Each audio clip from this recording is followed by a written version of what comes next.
Bütün yollar Adaya aparır və burada həyat çox hərəkətlidir. Bu işdə siz də bizə dəstək ola bilərsiniz. Ada Universitetinə maşınla gələrkən yerdəki yazılara və girişdəki yol nişanlarına diqqət yetirin. Sərnişin minmə-düşmə zonasının qaydalarına riayət edin.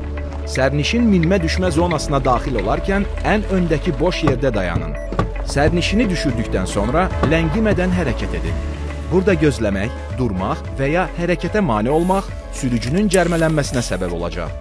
Minmə-düşmə zonası doludursa, bura daxil olmayın və irəlidəki geri dönmə xəttindən yenidən bura qayıtmağa çalışın. Taksi sifariş verərkən nəzərə alın ki, o sizi girişdə gözləyə bilməyəcək. Adaya taksi ilə gələrkən isə sürücüyə minmə-düşmə zonasının harda olduğunu bildirin.